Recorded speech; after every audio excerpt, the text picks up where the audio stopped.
Alright, this is the CISCO IT Essentials Chapter 9 lecture, and that is Cloud Computing and Virtualization. Welcome, students, to this lecture. Can you hear me? Hope you can hear me well.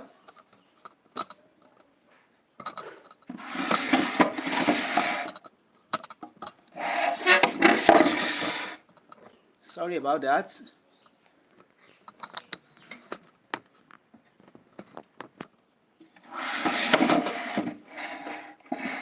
IT Essentials.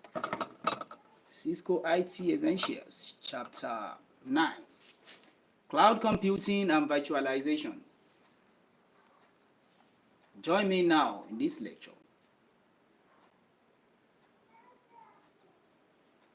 In this lecture, we are going to learn about cloud computing and virtualization.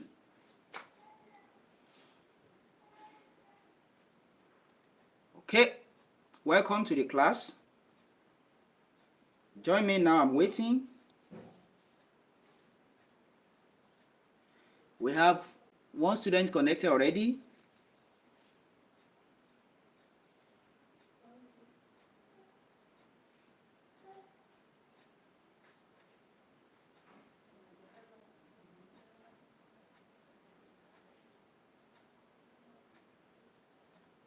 Okay. One student joined already. So you can chat me. If you can hear me, if you are in the class and you can hear me, you can chat me up on the app. You can chat me, say yes, you can hear me. The live lecture. Welcome to the class. So cloud computing and virtualization, that is what we are learning today. Okay, I can see you.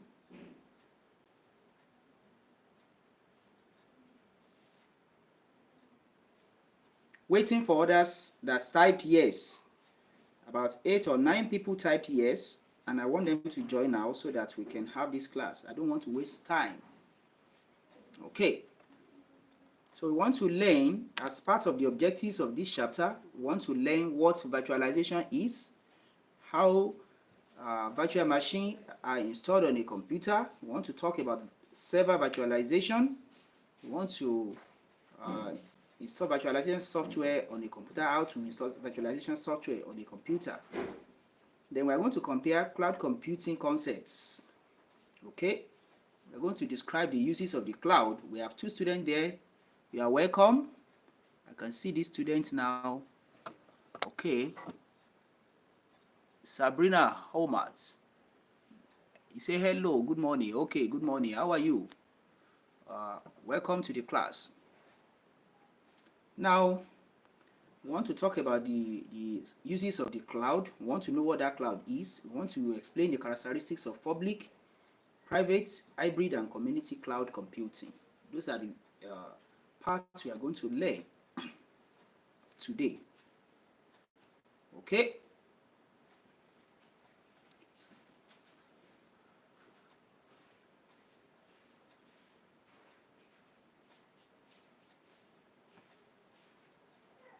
All right.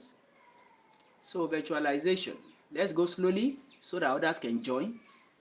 Let's go slowly. People already. Let's go slowly. When you log on to your module on chapter 9, you will see a video that explains what is a cloud. Why do we need a cloud? What is a cloud used for? We want to talk about data storage and sharing, cloud services, and then advantages of the cloud. That is what you will learn from that video. Now, when we talk about cloud, almost everybody is using the cloud every day, but then they may not realize it. For example, since the time you begin to open an email, you've been using the cloud. When you open your email, you send mail, you see messages in your inbox. Those messages are not residing on your device. They are not residing on your phone, but on the cloud. And that cloud is actually an internet storage where data is being kept for organizations. And everybody connects to those data and use it in various ways. One example is what I've just cited. That is in form of your email. You log in every day to your email, you use the email, all those services are in the cloud. You use social media such as Facebook, WhatsApp, all those data that you use are kept in the cloud. They are not residing on your device. If you lose your phone today, for instance, your social media like your WhatsApp, you can still restore some of your messages from the cloud when you open another WhatsApp on a new device. So that is what cloud is all about. Now, virtualization enables computers, a single computer, to host other computers on it. For instance, as I'm using this laptop now, if you use a virtualization software, then my computer can host other virtual computers, and those virtual computers are called virtual machines, and they will share this computer hardware. Now, this virtualization software, that's what makes that possible, so that the hardware, a single hardware of the same computer, can serve other computers in terms of software. So other computers will reside on my computer here, while they don't have their own hardware. We have only one hardware, only one screen, only one processor, only one HDD, only one motherboard residing in this computer. We serve all other computer called virtual machines, and my own computer is termed hosts. My own computer now is a host. So what happened is that there's a special software that makes that possible, and that is virtualization software we are talking about. And an image of a virtual machine can also be saved as a file and be restarted when required. So when you want to start those virtual machines, you restart them from the image stored on the host. Okay. Now, cloud computing is what makes it possible for us to separate the applications from the hardware. You separate the application, that is the program being run, from the hardware. Now, this cloud computing is provided by some large organizations such as the Amazon Web Services. They are one big service provider of cloud computing. They own the cloud and manage all the cloud infrastructure. Amazon Web Services. That is what they do. So virtualization is the foundation which supports cloud computing. When we say something is virtual, that means it is not real. We are using it virtually. You are using another person's system on your own system hardware. So the person does not have his own hardware, but you are operating on the same hardware of that person. And that hardware is termed the host. And other computers that come in, they are the virtual machines. Alright? I hope you are following. Now, still talking on virtualization, we want to talk about traditional server deployments. Traditionally, organizations deliver applications and services using their dedicated servers. If you have a big organization now that is going to host, a website on the internet for a particular purpose, they use their own server. So they host everything on their server, all the services on their server. They spend a lot of money to put that in use. Okay? And that is the traditional server deployment. Now, this you will realize that this will cost a lot of money to achieve, because the servers, they are called dedicated servers, and we have very large amount of RAM. They have powerful CPUs, multiple large storage devices.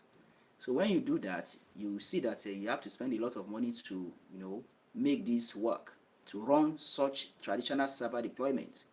The disadvantage of this method is that you have wasted resources and a single point of failure. So when the server is down, everything the company is doing is done. That is what we mean by single point of failure. And server sprawl, that is, the server can be dragging because it's only one server that we have, and so when there is large amount of traffic, there can be problem. All right. So those are dedicated servers. They require very powerful hardwares such as large amount of RAM, powerful processors, that is CPU, and multiple storage devices kept there. That is what makes it work. All right. Now, let us now talk of a server virtualization. We have looked at an ordinary way by which organization can run on their own server. That is called dedicated server, system. Now, we now have server virtualization, whereby an organization can use someone else's server and run its own program, its own services, or what the organization wants to do on the internet on someone else's server. That is made possible through virtualization. So virtualization takes advantage of idle resources to reduce the number of servers required. So 10 organizations can be running on a particular single host server, and that is what we mean by server virtualization. Okay, now a very special program makes that possible for other companies to run their server on a single server deployment. That program is called hypervisor. Okay, hypervisor. From the word, if you look at the word supervisor, then you quickly remember hypervisor. This hypervisor is used to manage the computer resources and the various virtual machines. So those virtual machines that are actually servers for other companies, all the software run by the server will now be brought to the same single host server, and the program hypervisor will help those server, virtual machines to interact with the single hardware of the host. So we have the hardware of the host, then we have the hypervisor as middle or gateman between the hardware and the virtual machines. Now this is what we mean. You can see it from the screen here. If you can see my screen, okay.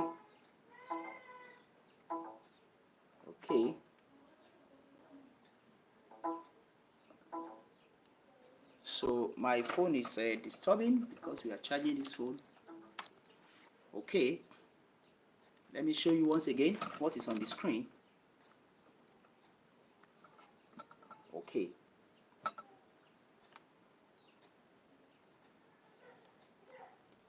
All right. We can see it. We have the virtual machines up there. Then we have hypervisor linking to them, and the same hypervisor is now linking to the hardware. That is the block diagram that shows the relationship between the host computer or the server and the virtual machines. All right. Now, when you have this system in place, when you have virtualization in place, we have several advantages for that setup. When you have a single hardware, powerful hardware, hosting other, servers on itself. So what are the advantages? One, we have a better use of resources. There will be no idle resources and wasting of resources in that way. Also, less space is required. If 10 company hosts on a particular server, that means you are using the space that those servers will occupy to run 10 companies. Now, if you are to use dedicated server for each company, that means each company will have its own space, install its own server, its own hardware, its own computer room, and so on and so forth. So we eliminate that through virtualization. Then, less energy is consumed. All those machines, they will use electrical energy, and that means they are going to consume energy, everyone one by one, meaning, okay, so I can see that the students have been disconnected. So I will round off after these advantages I'm discussing. Okay, I can see that 2 of you are connected back. 2 students are back. The network, I think the network is disturbing them. So as I was explaining, advantages of virtualization include less energy consumed. The virtual machines will not consume the same energy that they will consume if they were run on a dedicated server. Also, reduced costs is another advantage. The virtual machines that are run on the server, the owners will pay the host, that is the host company of the server. but they will spend less compared to if they want to run their own dedicated server, if they want to establish their own server to do the same work for them. Then there is faster server provisioning. Because the server is always running, it's not like a server is done, go and restart. There will be faster server positioning. Okay? Okay. All right. You guys are telling me that the network is not stable. That is true. I realize that. But I hope that you can hear me. If you can hear me, those of you that are connected, just type yes. Type yes on the screen. I want to know whether you are hearing me right now. Okay, type yes if you can hear me. You can type yes if you can hear me. All right. So there is also, like I say, faster server provisioning. You can provide the server to serve the companies faster than when you are running a dedicated server. Then uptime, server uptime is maximized. So the period by which the server will be done will be reduced. You know, if you are using dedicated server, the period, there will be some times when the server will be down. This one will be reduced. So uptime will be maximized. Then there is improved disaster recovery. Because of the powerful server used as a host in the virtualization system, there will be improved disaster recovery. So data can be recovered easily, better than when you are using the dedicated server. Okay. Okay. Network issues. Okay, I can see your comments. Emmanuel Matosho. I can see Yanolua. Okay, Matosho Emmanuel. Okay, they say network is bad. Not hearing me. Okay, so what I'm going to do is to round off this class after this particular explanation, the advantages of virtualization. So virtualization helps us also to improve disaster recovery, and it supports legacy systems. It's capable of supporting legacy systems. So these are the advantages of server virtualization. Those are the advantages of server virtualization. As you guys say you are not hearing this lecture well, so I will not continue now because of the poor network. I won't continue right now, so we are going to call it a day. So thanks for joining. Click like and share the video, and later on we are going to have another class online, another live class like this for the CISCO IT Essentials course. So today we are dealing with chapter 9, and then later on we are going to talk about another chapter. Thanks for calling. I will call it a quit now. I'm going to end the live class because of the bad network that you guys are experiencing. So later on I will be telling you on the group when we are going to have another lecture like this.